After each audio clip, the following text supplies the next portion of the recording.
हाँ जी, good morning. Welcome to fast track batch. Last lecture में ES13 स्टार्ट किया था, कंटिन्यू करते हैं हमने। अकाउंटिंग फॉर इन्वेस्टमेंट ES13 है। पहला पॉइंट इंट्रोडक्शन का है। इसमें इंट्रोडक्शन में हमें बताना है कि कौन कौन से पर्पस के लिए अकाउंटिंग स्टैंडर्ड यूज होगा। Accounting standard deal with accounting for investment in the financial statement of enterprise.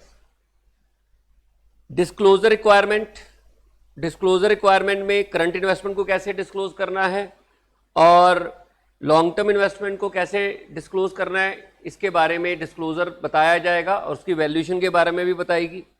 और इसकी कॉस्ट ऑफ इन्वेस्टमेंट कैसे कैलकुलेट करनी है, उसमें कौन कौन सी चीज़ें शामिल हैं, वो सारी चीज़ें हम लोग इस अकाउंटिंग स्टैंडर्ड में पढ़ेंगे। वैल्यूएशन हो गया, डिस्क्लोजर हो गया और ऑफकोर्स उसकी अकाउंटिंग। तीन पार्ट्स ये अकाउंटिंग स्टैंडर्ड आपको बताएगा। ये अकाउंटिंग स्टैंडर्ड कुछ टाइप की इन्वेस्टमेंट के ऊपर एप्लीकेबल नहीं रहता। अगर कोई भी इन्वेस्टमेंट से इनकम जनरेट हो रही है, चाहे रेंट हो, चाहे वो इंटरेस्ट हो, चाहे डिविडेंड हो, अगर आप कहीं से इन्वेस्ट करोगे, कहीं इन्वेस्ट करोगे तो रेंटल इनकम तो पैदा होएगी ना। उसका जो रिकॉग्नाइजेशन का क्राइटेरिया होगा वो इस अकाउंटिंग स्टैंडर्ड में डील नहीं होगा कि रेंट कैसे रिकॉग्नाइज करना है, डिविडेंड कैसे रिकॉग्नाइज करना है या इंटरेस्ट इनकम कैसे रिकॉग्नाइज करनी है, वो इस अकाउंटिंग स्टैंडर्ड में कवर नहीं होगी, वो AS9 में कवर किया जाएगा। अगर आप इन्वेस्ट करते हो किसी ऑपरेटिंग या फाइनेंस लीज में, वो भी यहां पर कवर नहीं होगा, उसको AS19 में कवर किया जाएगा।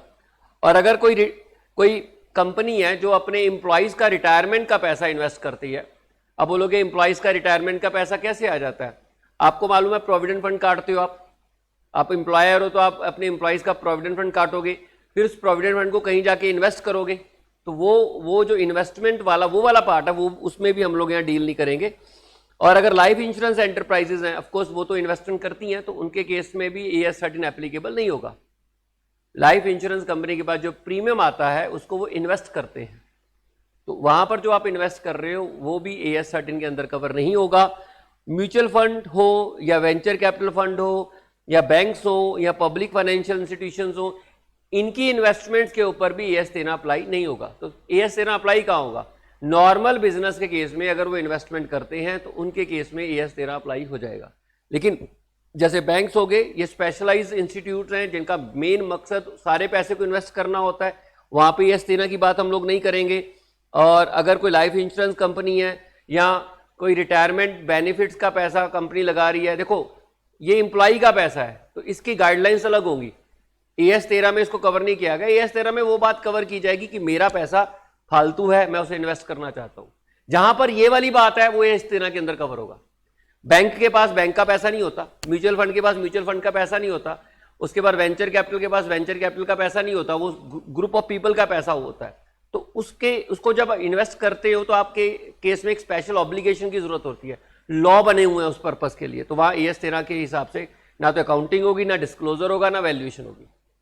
ठीक है। इनके अलावा हर जगह के ऊपर जहां पर भी इन्वेस्टमेंट की बात होगी उसकी अकाउंटिंग, उसकी डिस्क्लोजर, उसकी वैल्यूएशन AS13 के हिसाब से होगी। इन्वेस्टमेंट का मतलब क्या होता है? इन्वेस्टमेंट का मतलब एसेट्स होते हैं, assets held by the organisation. तीन पर्पस के लिए अगर आप एसेट हेल्ड करते हो, तीनों में से कोई भी, तो वो आपकी इन्वेस्टमेंट है। पहला पर्पस होता है कि आपको कोई इंटरेस्ट, रेंटल इनकम या डिविडेंड इनकम चाहिए। इंटरेस्ट इनकम चाहिए, रेंटल इनकम चाहिए या डिविडेंड इनकम चाहिए, तो आप उस एसेट को हेल्ड करते हो, वो आपका इन्वेस्टमेंट है। या किसी एसेट को आप कैपिटल एप्रिसिएशन के लिए हेल्ड करते हो। जनरली लोग लैंड को हेल्ड करते हैं कि महंगा हो जाएगा तो बेच देंगे, तो वो भी आपकी इन्वेस्टमेंट है। या किसी और बेनिफिट के लिए अगर आप किसी एसेट को हेल्ड कर रहे हो जो आपको ऑर्गेनाइजेशन को बेनिफिट दे, of course not directly into the business, indirect benefit दे, वो उस पर्पस के लिए भी, हालांकि वहां से कोई रेंटल इनकम नहीं आ रही, ना वहां से कोई इंटरेस्ट आ रहा है, ना वहां से डिविडेंड आ रहा है, और ना ही उसमें कैपिटल एप्रिसिएशन है, बट स्टिल अगर आपको कोई अदर बेनिफिट मिल रहा है उस इन्वेस्टमेंट से, तो वो भी आपकी इन्वेस्टमेंट है। आप बोलोगे अदर बेनिफिट का मतलब क्या? अदर बेनिफिट का मैंने एग्जांपल बताया था, सब्सिडरीज कंपनी। अगर आप कहीं किसी कंपनी में इन्वेस्ट करते हो, नो डाउट हो सकता है कि वो डिविडेंड ना दे, तो आपको डिविडेंड का लालच नहीं है, वहां से आपने शेयर खरीद लिए, लेकिन उससे क्या होगा, वो कंपनी मार्केटिंग में डील करती है, तो आपकी मार्केटिंग सस्ती हो जाएगी उस कंपनी के थ्रू अगर आप करोगे, क्योंकि वो आपकी सब्सिडरी कंपनी बन गई है, तो आपको बेनिफिट हो गया, वो आपकी इन्वेस्टमेंट है। या मान लीजिए जिस कंपनी से आप रॉ मटेरियल खरीदते हो, मैन्युफैक्चरिंग करने के लिए आप रॉ मटेरियल खरीदते हो, और वो रॉ मटेरियल आपको सस्ता मिलने लग जाएगा बिकॉज वो सब्सिडरी कंपनी है। हालांकि ना तो वहां से आपको कोई डायरेक्ट इनकम आ रही है, ना ही कोई कैपिटल एप्रिसिएशन की बात हो रही है, तो वो भी आपकी क्या हो जाएगी, एक इन्वेस्टमेंट है, वो एसेट भी इन्वेस्टमेंट है। और कोई अगर एसेट इन्वेंट्री के रूप में हेल्ड करते हो, वो इन्वेस्टमेंट नहीं है। टाइप ऑफ इन्वेस्टमेंट दो ही होती हैं, एक करंट होती है, एक नॉन करंट होती है। करंट इन्वेस्टमेंट्स यानी कि शॉर्ट टर्म इन्वेस्टमेंट्स होगी और लॉन्ग टर्म इन्वेस्टमेंट्स होगी। Those investment which are held not for more than 1 year from the date of acquisition.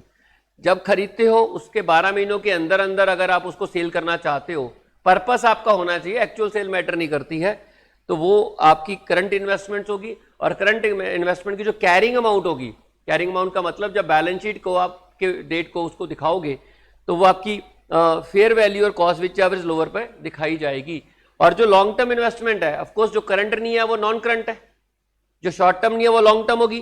तो जो लॉन्ग टर्म इन्वेस्टमेंट्स हैं वो ऑलवेज कॉस्ट प्राइस पर वैल्यू होती है, अनलेस उसमें परमानेंट डिक्लाइन ना हो।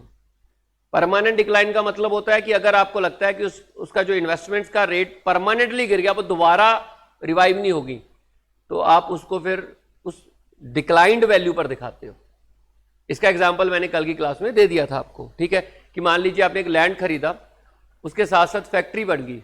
लैंड आपने रेजिडेंशियल पर्पस के लिए खरीदा था और साथ में फैक्ट्री लगी, तो अब लोग वहां मकान बनाएंगे नहीं, वो फैक्ट्री के लिए यूज होगा।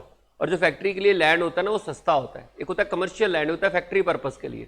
It's not commercial, that commercial land जहां पे मॉल बनेगा, ऐसा नहीं है।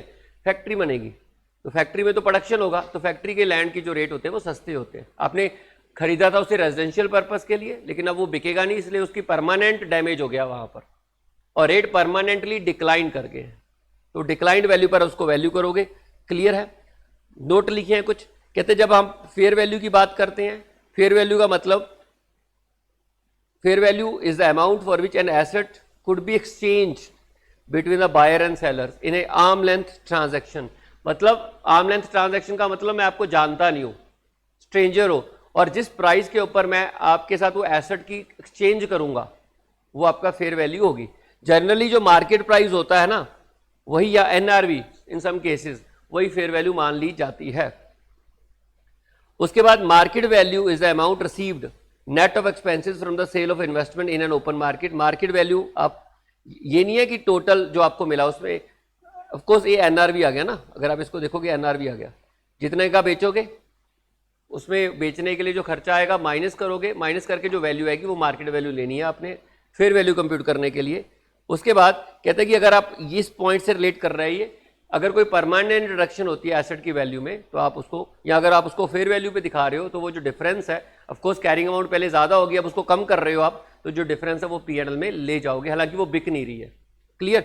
तो 4 पॉइंट हम लोगों ने कर लिए कि इंट्रोडक्शन हो गया, किस किस के ऊपर एप्लीकेबल नहीं है वो पढ़ लिया, और इन्वेस्टमेंट का मीनिंग पढ़ लिया, और टाइप ऑफ इन्वेस्टमेंट्स पढ़ ली हैं।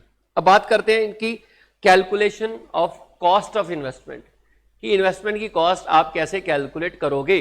3 पार्ट पढ़ने हैं, अकाउंटिंग करनी है, डिस्क्लोजर करना है, वैल्यूएशन करनी है। डिस्क्लोजर क्लियर है, करंट को करंट में दिखाएंगे, नॉन करंट को नॉन करंट में दिखाएंगे। क्लियर है? वो तो साफ साफ पता है ना, क्योंकि हम लोग बैलेंस शीट का फॉर्मेट जब पढ़ते हैं तो उसमें ऑलरेडी उन्होंने हेड बना रखे हैं। करंट एसेट में करंट इन्वेस्टमेंट का हेड है, नॉन करंट एसेट में नॉन करंट इन्वेस्टमेंट का हेड है, तो वहां डिस्क्लोजर हो जाएगा। और डिस्क्लोजर करने के लिए करंट इन्वेस्टमेंट को कॉस्ट और fair value which ever lower पर दिखाना होता है, और नॉन करंट इन्वेस्टमेंट को आपको ऑटोमेटिकली कॉस्ट पर दिखाना होता है, अनलेस उसमें परमानेंट डिक्लाइन ना हो। और अगर परमानेंट डिक्लाइन हो जाता है फिर हम उसको रिड्यूस वैल्यू पर दिखा देंगे। ठीक है? अब दूसरी बात है कि अकाउंटिंग ट्रीटमेंट करने के लिए बाद में पहले वैल्यूएशन की बात कर लेते हैं कि हम उसकी वैल्यूएशन कैसे करेंगे। ठीक है? अब इन्वेस्टमेंट को हम 3 कैटेगरीज में बांट लेते हैं, हालांकि और भी टाइप की इन्वेस्टमेंट्स होती हैं, बट ब्रॉडली आपके स्टडी मटेरियल में, आपके एएस में 3 ही को डिस्कस किया गया। जब आप शेयर्स में इन्वेस्ट करते हो, जब आप डिबेंचर या बॉन्ड में इन्वेस्ट करते हो, या जब आप किसी प्रॉपर्टी में इन्वेस्ट करते हो। शेयर्स में जब आप इन्वेस्ट करते हो तो उसकी कॉस्ट क्या होगी? मार्केट वैल्यू, जितने का आप खरीदोगे उसमें से आपने ब्रोकरेज ऐड हो जाएगा, ऑफ कोर्स आप ब्रोकरेज पे करोगे, ब्रोकरेज आपकी परचेज कॉस्ट का पार्ट होता है। ठीक है? अगर कोई टैक्स पे करते हो परचेज करने के लिए, अगर होगा, कौन सा टैक्स हो सकता है शेयर के केस में? सिक्योरिटी ट्रांजैक्शन टैक्स हो सकता है। जब मार्केट से खरीदते हो तो सिक्योरिटी ट्रांजैक्शन टैक्स पड़ सकता है आपको, तो वो भी आपकी परचेज कॉस्ट का पार्ट बन जाएगा। ठीक है? अगर आप जो खरीद रहे हो वहां कोई डिविडेंड की पेमेंट कर रहे हो हालांकि इसको आप छोड़ सकते हो प्रेजेंटली, बाद में देखेंगे इसको। प्री एक्विजिशन डिविडेंड कॉस्ट में तब माइनस होता है जब वो मिलता है, अदरवाइज माइनस नहीं होता। तो this is the cost of shares. आपने जो पे किया, जब आप शेयर खरीदते हो ना तो सिर्फ शेयर के लिए पे करते हो, लेकिन जब आप डिवेंचर या बॉन्ड खरीदते हो तो आप डिवेंचर बॉन्ड प्लस इंटरेस्ट के लिए, दोनों के लिए पेमेंट करते हो। तो यहां सिर्फ शेयर के लिए पेमेंट की, उसके ऊपर जो ब्रोकरेज पड़ा वो ऐड कर दिया, ऑफकोर्स कमीशन तो देना ही पड़ेगा ना, और उसके ऊपर अगर आपने कोई टैक्स वगैरह पे किया वो ऐड हो जाएगा।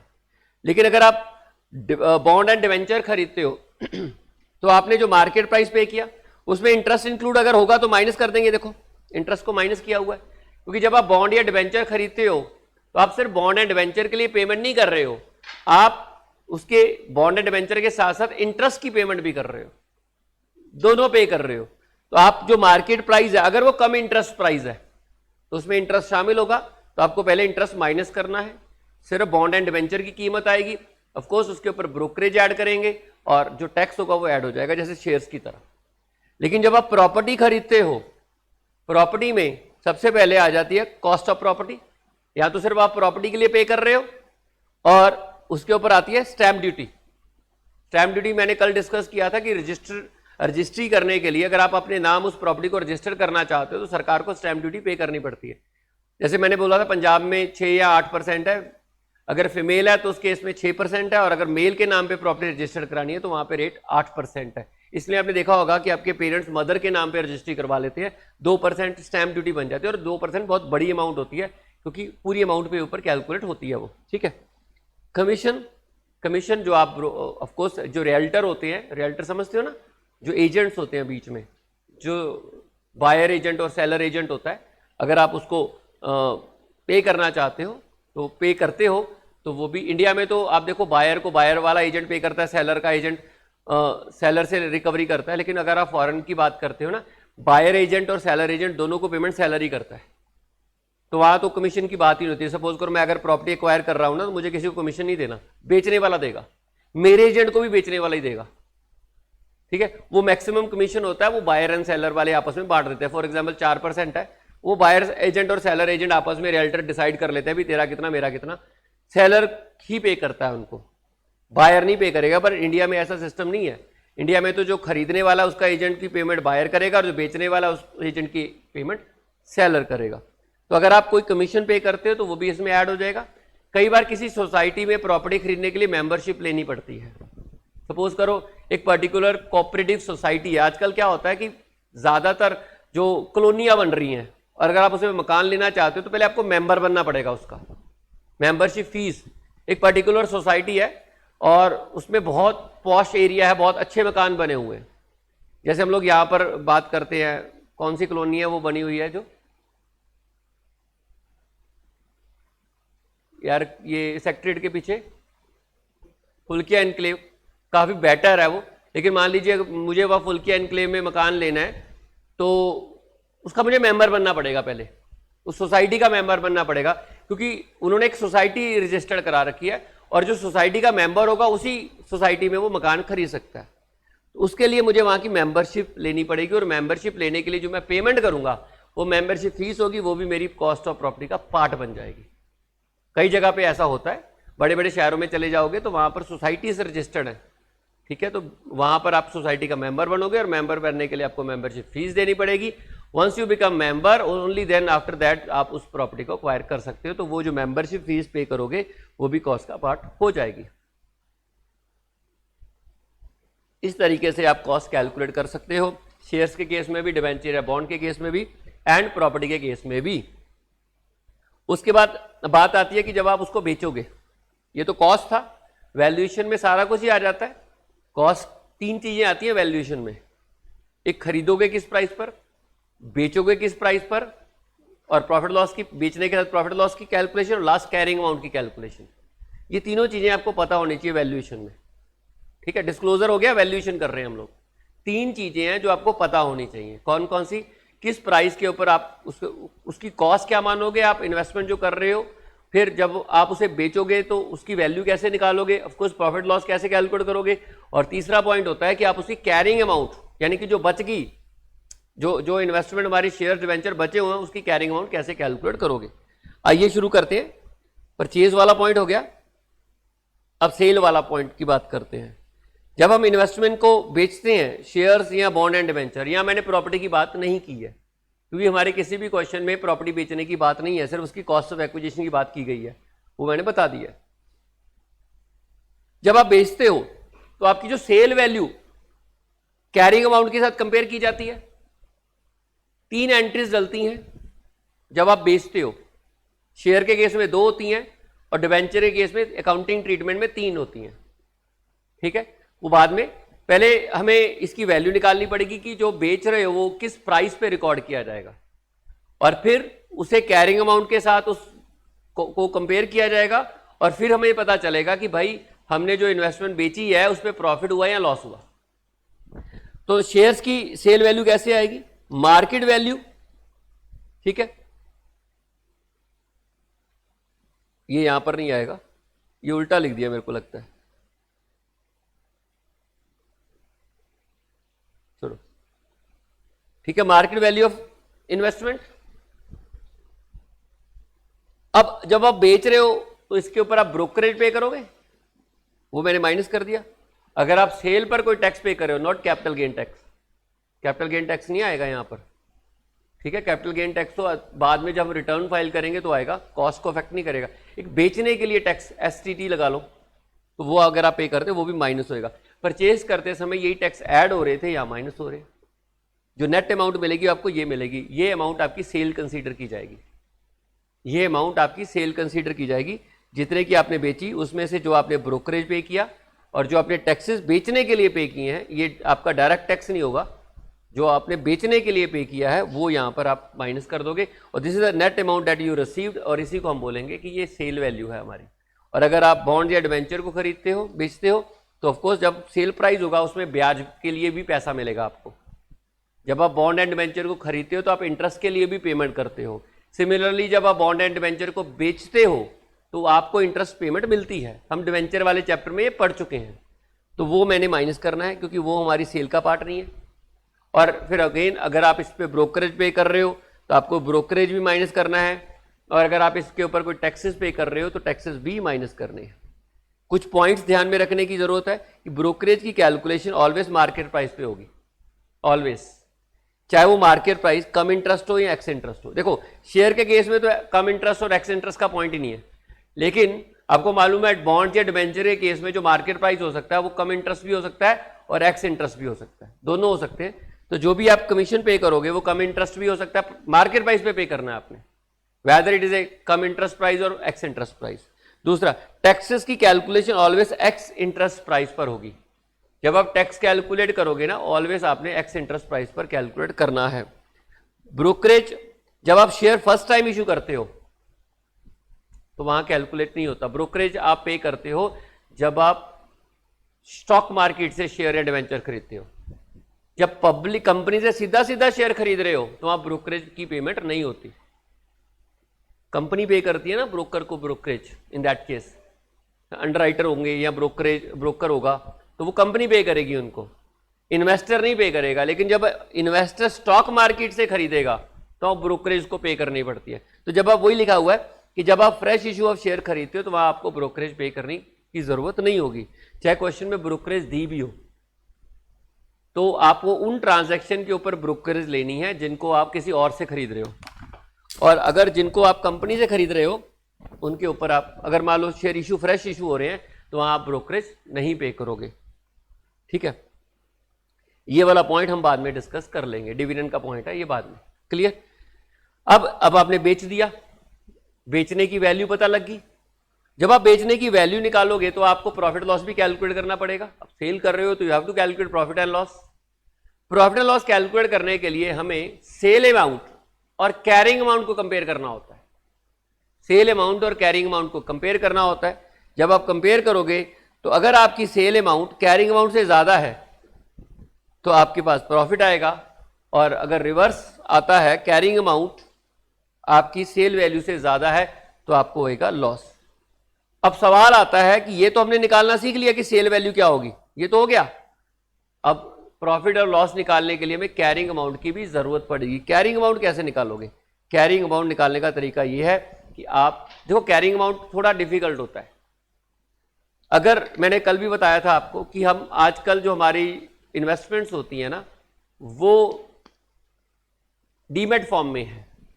डीमैट फॉर्म में होने की वजह से वहाँ शेयर सर्टिफिकेट टाइप की कोई चीज़ नहीं होती है। पहले क्या होता था, शेयर सर्टिफिकेट नंबर होते थे, तो ऑटोमेटिकली पता चल जाता था कौन सी इन्वेस्टमेंट को, आइडेंटिफिकेशन हो जाती थी कौन सी इन्वेस्टमेंट को बेच रहे हो। जब आइडेंटिफिकेशन होगी, मान लीजिए गिलास बेचा तो मुझे पता है ये गिलास मैंने कितने का खरीदा था, तो मैं इसका प्रॉफिट निकाल लूंगा, प्रॉब्लम ही नहीं है।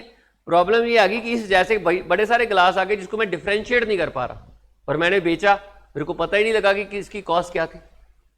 तो वही चीज शेयर्स और डिवेंचर में है। डीमैट फॉर्म में होने की वजह से आप ये आइडेंटिफिकेशन नहीं कर पाओगे कि कौन सी इन्वेस्टमेंट को बेच दिया। मान लीजिए आपने इन्वेस्टमेंट खरीदी 1/4/19 को, आपके पास 1000 शेयर्स हैं, ये आपने 100 के हिसाब से खरीदे। फिर 1/7/19 को खरीदे 1500 शेयर्स @120। फिर 1/9/19 को खरीदे 2000 शेयर्स @150। और मान लीजिए 1/10/19 को आपने 1200 शेयर्स सोल्ड किए हैं।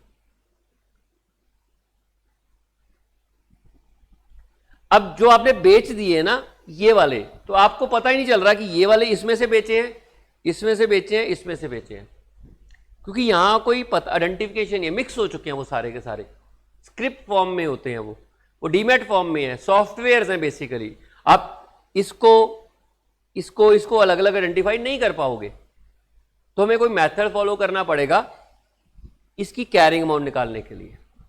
और वो मेथड कौन सा हो सकता है? वो मेथड कौन सा होगा? वो मेथड होगा या तो FIFO मेथड या वेटेड एवरेज। या तो FIFO मेथड होगा या वेटेड एवरेज होगा। FIFO मेथड का मतलब ये हो गया कि जो बिके हैं, इस 1000 इसमें से बिका है और 200 इसमें से बिका है। तो कैरिंग अमाउंट अगर मैं FIFO मेथड से निकालना चाहूं तो सिंपल है, 1000 × 100 प्लस जो 1500 120 के हिसाब से 200 × 120, ये कैरिंग अमाउंट आ जाएगी जिसको हमने बेचा है। और इसको आप सेल वैल्यू से कंपेयर कर लेंगे और अल्टीमेटली क्या आ जाएगा आपके पास? वो आ जाएगा प्रॉफिट लॉस आ जाएगा। अगर मैं वेटेड एवरेज की बात करूं, वेटेड एवरेज में मैंने आपको बोला था कि हम ये डिफरेंशिएट नहीं कर पाते, मिक्स हो जाते हैं। तो एक काम करते हैं, एवरेज रेट निकाल लेते हैं सबका इंटू 120, 2000 × 150 डिवाइडेड बाय 4500। ये एक शेयर की वैल्यू आ जाएगी, एवरेज प्राइस आ जाएगा, और आप इसे मल्टीप्लाई करोगे 1200 से, तो अल्टीमेटली 1200 की आपके पास कैरिंग अमाउंट आ जाएगी और वहां से आप बेच दोगे इसको। इस तरीके से आप या तो वेटेड एवरेज का इस्तेमाल करोगे या FIFO का इस्तेमाल करोगे कैरिंग अमाउंट कैलकुलेट करने के लिए। क्लियर? चलिए, carrying amount of current investment is cost और फेयर वैल्यू। एक मिनट, ये तो मैंने आपको बता दिया कि प्रॉफिट लॉस में जो ये कैरिंग अमाउंट ऑफ इन्वेस्टमेंट बेची है वो कैसे कैलकुलेट करनी है। या तो आप उसे बेचोगे FIFO मेथड से निकाल लोगे उसकी वैल्यू, या वेटेड एवरेज से निकाल लोगे। ठीक है, अब सवाल आता है कि नेक्स्ट वैल्यूएशन आती है ईयर एंड पर। खरीदा, बेच दिया और ईयर एंड, ईयर एंड पर हम अपनी इन्वेस्टमेंट की वैल्यू क्या करेंगे? How to calculate that carrying amount? Year end पर उसकी वैल्यूएशन क्या करेंगे? अब ईयर एंड पर भी प्रॉब्लम सेम आएंगी। अगर तो बेची नहीं है फिर तो इजी है, फिर तो जितनी शेयर्स हैं जोड़ दो, जितना खर्चा किया वो जुड़ जाए। लेकिन अगर बेचा है तो हमें पता करना पड़ेगा कि बचा कौन सा है, और जो बचा है उसमें इसके हिसाब से वैल्यूएशन होगी। तो कैरिंग अमाउंट निकालनी पड़ेगी हमें ईयर एंड पर। अगर तो आपकी कैरिंग अमाउंट करंट इन्वेस्टमेंट्स की है तो ऑफ कोर्स कॉस्ट और फेयर वैल्यू क्वेश्चन में गिवन होगी, और कॉस्ट के साथ उसे कंपेयर कर लेंगे, जो भी लोअर होगा उसके ऊपर आप उसको वैल्यू कर दोगे। लेकिन अगर लॉन्ग टर्म इन्वेस्टमेंट है तो ऑलवेज उसको कॉस्ट पे वैल्यू होगी। अब चाहे आपकी शॉर्ट टर्म इन्वेस्टमेंट हो चाहे आपकी लॉन्ग टर्म इन्वेस्टमेंट हो, कॉस्ट तो दोनों में कैलकुलेट करनी ही पड़ेगी। लॉन्ग टर्म में तो कॉस्ट पर ही वैल्यू करना है और शॉर्ट में कॉस्ट और फेयर वैल्यू को कंपेयर करना है। तो कॉस्ट तो पता ही होनी चाहिए ना। अब कॉस्ट पता करने के लिए अगर तो सेल हुई नहीं है फिर तो प्रॉब्लम ही नहीं है। अगर तो सेल ही नहीं हुई, बीच में खरीदी है, फिर तो सिंपल जो खर्चा हुआ वो जोड़ लो और जितने शेयर्स खरीदे हैं वो जोड़ लो, ओपनिंग इंक्लूड करके, वो आपकी कैरिंग अमाउंट आ गई। प्रॉब्लम आती है कि आप ड्यूरिंग द ईयर कुछ इन्वेस्टमेंट को बेच देते हो, कुछ को बेच दिया, कुछ को खरीदा, तो एंड में ये जो बच गया ना, ये पता नहीं चला भी कौन सा बचा हुआ है। तो वहां पर हमें कैरिंग फिफो मेथड या वेटेड एवरेज की जरूरत पड़ेगी। Calculation of cost is done by weighted average method और FIFO method as specified in the question. Question में बताया होता है कि आप कैरिंग अमाउंट कैसे निकालोगे, आप फिफो मेथड से निकालोगे या वेटेड एवरेज से निकालोगे, ये आपको क्वेश्चन में बताना होता है। ठीक है, नेक्स्ट है, अगर क्वेश्चन साइलेंट है तो हम लोग वेटेड एवरेज का इस्तेमाल कर लेते हैं।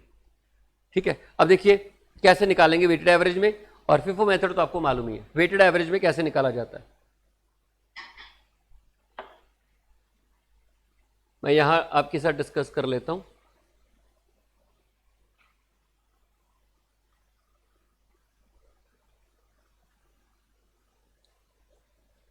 कैलकुलेशन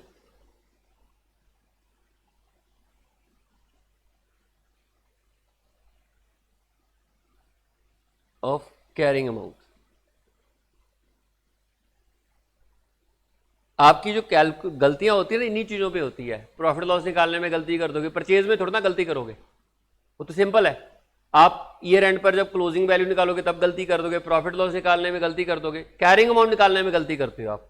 बाकी कोई मिस्टेक इस चैप्टर में नहीं होती है। एट द ईयर एंड आप कैसे करोगे, देखो weighted average, FIFO method easy है, फिफो में कोई प्रॉब्लम नहीं। जो बिके हैं वो शुरू वाले बिक गए, जो बचे हैं वो एंड वाले बचे हुए हैं, तो एंड वालों की वैल्यू निकाल लेंगे, वो इजी है। वेटेड एवरेज में वेटेड एवरेज निकालनी पड़ती है। नंबर ऑफ शेयर्स, शेयर्स की बात करते हैं पहले,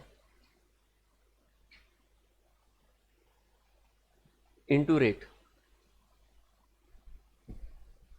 यहां आप ऐसे लिख सकते हो इसको, कॉस्ट ऑफ ऑल शेयर्स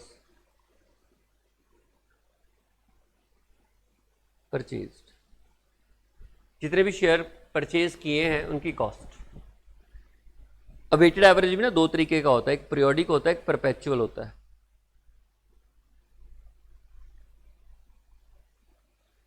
ठीक है, एक पीरियोडिक होता है, मैं यहां पे पीरियोडिक की बात करूंगा। परपेचुअल की बात अगर किसी क्वेश्चन में हुई होगी मैं वहां बता दूंगा, समझा मैं यहीं पर दूंगा। लेकिन वेटेड एवरेज एक पीरियोडिक होता है, एक परपेचुअल होता है। तो हम पहले पीरियोडिक की बात कर रहे हैं कि साल के दौरान all shares purchase during the year,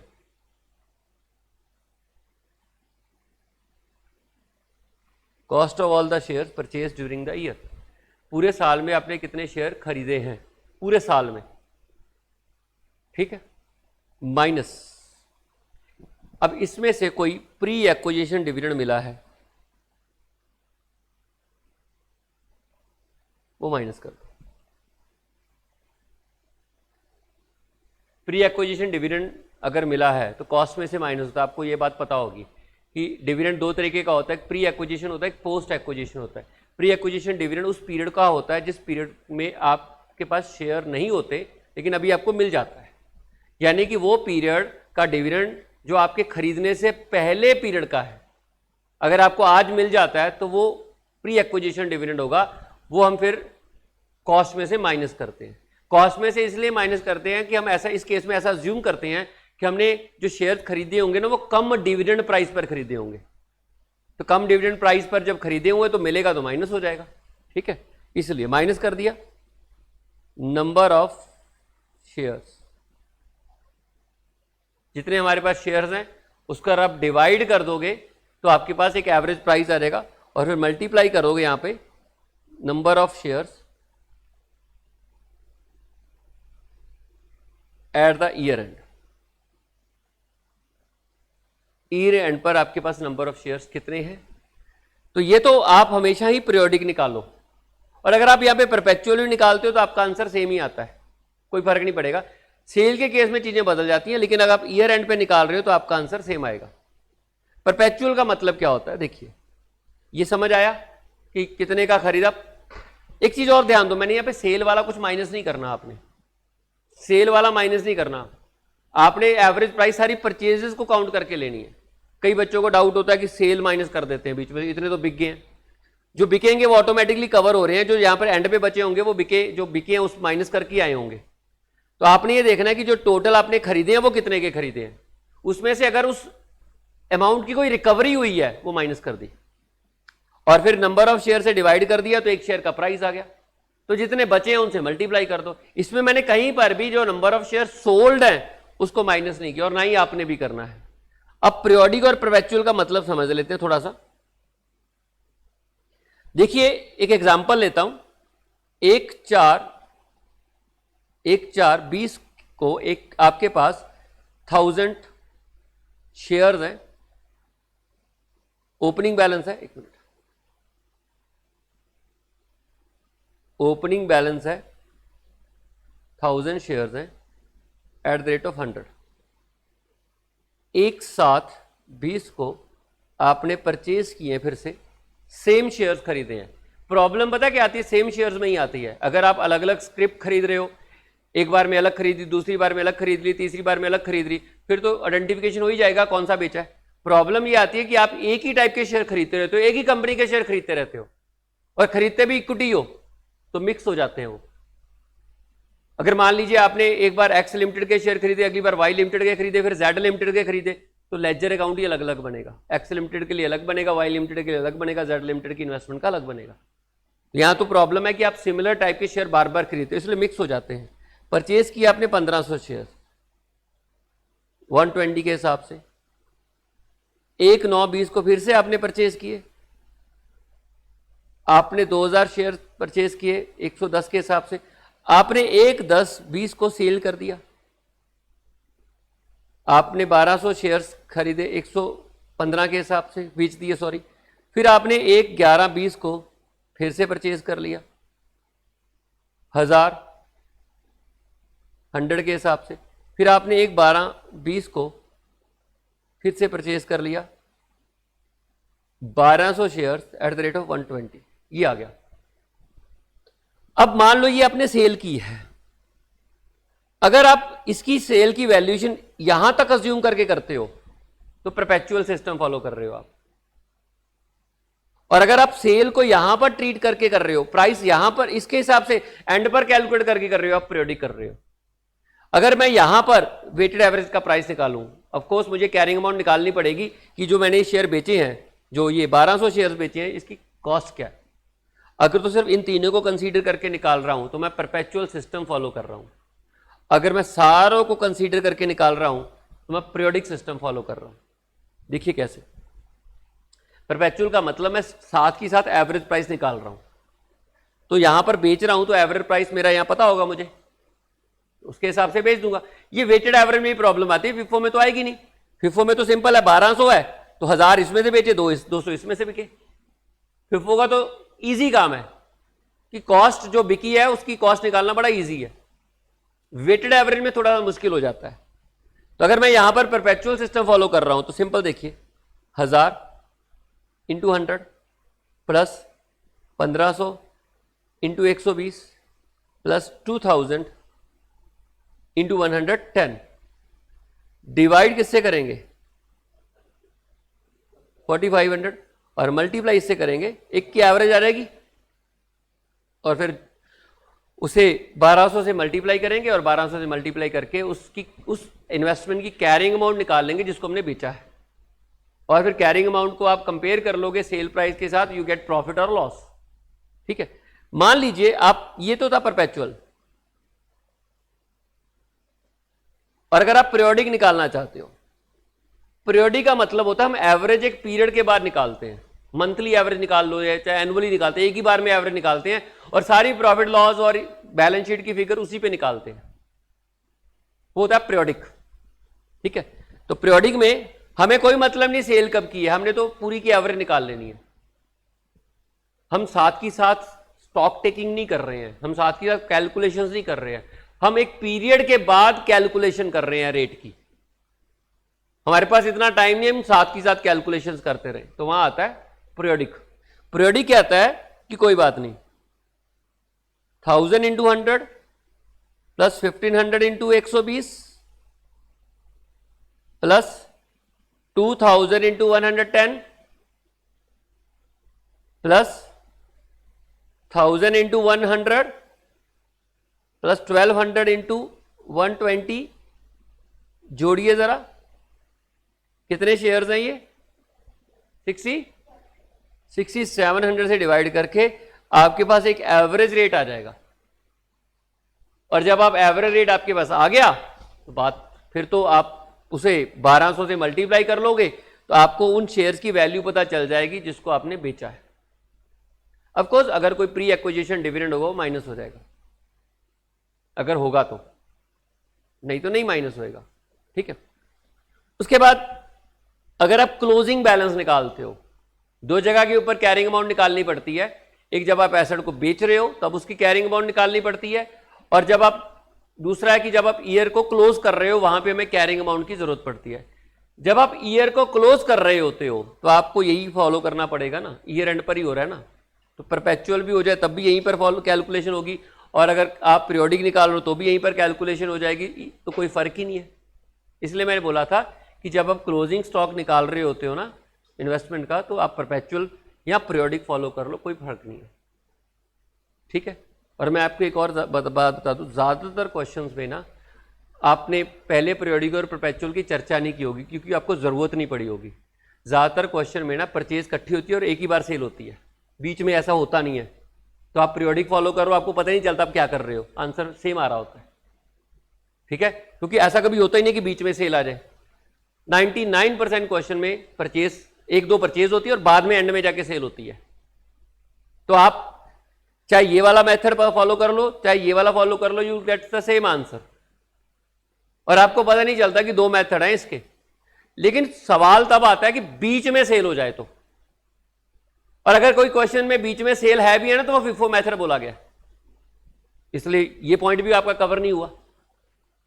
बीच में सेल कर दी, मान लो यहां मैं बोल दूं कि आप कैरिंग अमाउंट फिफो मेथड से निकालिए प्रॉफिट लॉस, तो भाई फिर तो आपको पीरियोडिक और परपेचुअल जानने की जरूरत ही नहीं है। लेकिन प्रॉब्लम वहां फंस सकती है जब ऐसा क्वेश्चन आ जाए और बोले कि वेटेड एवरेज, और आपने ये वाला फंडा सीखा हुआ हो, आपका आंसर वहां पे गलत आ जाएगा। वहां पर परपेचुअल ही होना चाहिए। और वैसे भी जब मैं प्रॉफिट लॉस कैलकुलेट कर रहा हूं तो ऊपर वाली देखूंगा ना मैंने किस एवरेज रेट से खरीदे हैं, जो मैंने अभी ट्रांजैक्शन की नहीं उनके बारे में मुझे पता ही नहीं है। लेकिन अगर मैं कैलकुलेशन ही ईयर एंड पे कर रहा हूं फिर मुझे पता है, तो अकॉर्डिंगली निकल जाएगा।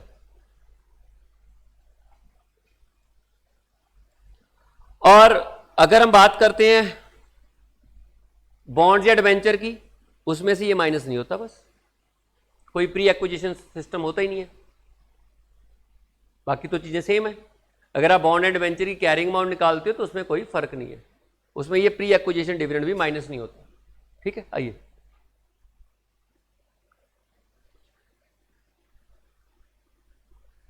ये देखिए वेटेड एवरेज में, हालांकि मैंने यहां पर कहीं पे पीरियोडिक और परपेचुअल की बात नहीं की है क्योंकि आपके अकाउंटिंग स्टैंडर्ड में बात ही नहीं की गई है पीरियोडिक और परपेचुअल की। Cost of purchase of all investments, sale of right को माइनस नहीं करना, ये गलत है। यहां पर सेल ऑफ राइट तब माइनस किया है, सेल ऑफ राइट तो पता है ना, सेल ऑफ राइट तब माइनस किया जाता है आपने जब शेयर कम राइट प्राइस पे खरीदे हो, कम राइट प्राइस पे खरीदे हो तो आपने उस राइट शेयर के लिए पेमेंट की है और बाद में राइट शेयर इश्यू हो जाते हैं और उसमें आप सेल ऑफ राइट करते हो तो it's a recovery of cost. But हमारे किसी भी क्वेश्चन में सेल ऑफ राइट का कंसेप्ट इस तरीके से नहीं है। In reality sale of right minus होना चाहिए, सेल ऑफ राइट कॉस्ट में से माइनस होना चाहिए। इन रियलिटी अगर आप शेयर कम राइट प्राइस पे खरीद रहे हो, सपोज करो मैं 1 जुलाई को शेयर खरीदता हूं मार्केट से 1000 शेयर 150 के हिसाब से, और 15 जुलाई को राइट इश्यू होना है। 1 जुलाई को शेयर खरीदता हूं मार्केट से 150 के हिसाब से 1000 शेयर मान लो, और 15 जुलाई को राइट इश्यू होना है, तो आप बताओ जो 1 जुलाई का प्राइस होगा वो उस राइट इश्यू से प्रभावित होगा? ऑफ कोर्स ये बात तो छुपी नहीं ना होगी कि 15 दिन बाद राइट इशू होना है, हो सकता है शेयर भी मैं तभी खरीद रहा हूं कि राइट इशू होगा। तो ऐसे केस में जो मेरा खरीदने वाला प्राइस है वो प्रभावित हो चुका है राइट प्राइस से, राइट इशू से, इसे बोलते हैं कम राइट प्राइस। अगर मैं ऐसे शेयर खरीदता हूं और बाद में राइट इशू होता है और मैं सेल रिनाउंसमेंट कर देता हूं उस राइट की और पैसा ले लेता हूं, तो बेसिकली वो मेरी आमदन नहीं है, मेरी रिकवरी ऑफ कॉस्ट है जो मैंने पहले पे किया है। वो मेरी आमदन नहीं है, वो मेरी उस कॉस्ट की रिकवरी है जो मैंने 1 जुलाई को खरीदे शेयर, उसमें कॉस्ट एक्स्ट्रा पे की है। इसलिए वहां पर सेल ऑफ राइट कॉस्ट में से माइनस होता है। लेकिन मान लीजिए आपके पास शेयर पिछले साल से ही पड़े हुए हैं और आज अगर राइट इशू हो रहा है, तो क्या आपने शेयर जो खरीदे हैं उसमें राइट प्राइस के लिए कुछ पेमेंट की थी? क्या आपने वो शेयर जब खरीदे थे आज से साल, 2 साल, 3 साल पहले, तो आपने क्या कोई कम राइट प्राइस पे किया था या नॉर्मल प्राइस पे किया था? नॉर्मल किया होगा। और आज अगर मैं राइट इशू करता हूं और अगर आप शेयर खरीद लेते हो फिर तो बात अलग है, लेकिन अगर आप रिनाउंसमेंट करते हो, सेल ऑफ राइट करते हो, तो आपको पैसा मिलता है। वो आपकी आमदन है कि रिकवरी ऑफ कॉस्ट है? अरे नहीं भाई, वो आमदन है, वो आमदन है। इन दैट केस फर्क हो गया ना यार। एक बात बताओ, 1 जुलाई में जो आपने शेयर खरीदा था और 15 जुलाई को अगर राइट इशू हो रहा है, तो आपने जो शेयर मार्केट से खरीदा वो 150 रुपए में खरीदा, वहां उस प्राइस में उस राइट इशू का प्रभाव है, आप ऑलरेडी ज्यादा पे कर रहे हो। और बाद में अगर सेल ऑफ राइट होती है तो आप उस कॉस्ट की रिकवरी कर रहे हो, तो कॉस्ट में से माइनस होना चाहिए। लेकिन मान लीजिए शेयर तो आपने 10 साल पहले खरीदे हुए हैं और उस केस में अगर राइट इशू होता है तो वो आपकी आमदन है, सेल ऑफ राइट है, अगर करते हो तो आमदन है। हमारे किसी भी क्वेश्चन में सेल ऑफ राइट को कॉस्ट की रिकवरी नहीं माना गया है। हालांकि ये कंसेप्ट है आपके स्टडी मटेरियल में, एएस में लिखा हुआ है, बट क्वेश्चन नहीं ना मान के चलता। क्वेश्चन तो कहता है हम मानते हैं कि जो आपने शेयर खरीदे हैं वो एक्स राइट प्राइस खरीदे हुए हैं, इसलिए सेल ऑफ राइट को मैंने आपको किसी भी क्वेश्चन में कॉस्ट की रिकवरी नहीं बनाएंगे, हम उसे आमदन ट्रीट करेंगे ऑलवेज। और सेल ऑफ राइट इन्वेस्टमेंट में आने ही नहीं वाला, bank account debit to sale of right है, सीधा पीएनएल में जाएगा। तो ये जो मैंने काटा है कंसेप्चुअली ये सही है, बट हमारे क्वेश्चनों के लिए सही नहीं है। क्लियर? उसके बाद प्री एक्विजिशन डिविडेंड मैंने कहा माइनस कर दिया। क्लियर? माइनस कर दिया। प्री एक्विजिशन डिविडेंड तो क्लियर है ना, माइनस करना ही पड़ेगा। और face value of all investment multiply है, यहां पर ये मल्टीप्लाई नहीं, यहां पर आएगा। ठीक है, फेस वैल्यू है, नंबर लगा लो ऐसे, इसको ना ऐसे लिख लो बेटर। अगर आपने नहीं लिखा, ये गलत है यहां पर। Cost of all investment purchased during the year minus pre acquisition dividend divide by number of shares into number of shares sold or number of shares at year end। दोनों के केस में कैरिंग अमाउंट आपकी ऐसे ही निकलेगी, number of share sold. ये periodic concept follow कर रहा हूं मैं, परपेचुअल नहीं फॉलो कर रहा। अगर परपेचुअल किसी क्वेश्चन में जरूरत पड़ेगी तो वहां मैं बता दूंगा। परपेचुअल की जरूरत नहीं पड़ती है, क्योंकि क्वेश्चन में अगर mid of the year sale दी भी होगी ना तो फिफो मेथड बोल देते हैं, इसलिए प्रॉब्लम नहीं आती है। ठीक है? और अगर आप इन्वेस्टमेंट को खरीद रहे हो तो फिर प्री एक्विजिशन डिविडेंड माइनस नहीं होगा। अगर सॉरी डिवेंचर बॉन्ड को खरीद रहे हो तो आपका प्री एक्विजिशन डिविडेंड माइनस नहीं होगा, बाकी तो सेम है। ओके, तो हमारी कैरिंग अमाउंट भी होगी है, हमने मतलब वैल्यूएशन हमने कर लिया है, ऑलमोस्ट वैल्यूएशन कर ली है, जिसमें हम लोगों ने डिस्क्लोजर हमें ऑलरेडी पता है ना। वैल्यूएशन हमने कर लिया, खरीदने की कॉस्ट कैसे निकालनी है, सेल वैल्यू कैसे निकालनी है और कैरिंग अमाउंट कैसे निकालनी है। कैरिंग अमाउंट निकालने में प्रॉफिट लॉस ऑलरेडी पता चल जाता है। ये 3 पार्ट्स अगर आपको आते हैं तो आपका क्वेश्चन हो सकता है। नेक्स्ट है अकाउंटिंग ट्रीटमेंट क्या रहेगा। अकाउंटिंग ट्रीटमेंट का मतलब एंट्रीज क्या करोगे खरीदने बेचने की। तो एंट्रीज शेयर के केस में अलग होती है, बॉन्ड के केस में अलग होती है। जब आप प्रॉपर्टी को खरीदते हो, अकाउंटिंग ट्रीटमेंट हमारा पेंडिंग है, तो वो हम नेक्स्ट क्लास में करेंगे। ठीक है जी, आज इतना ही, थैंक यू।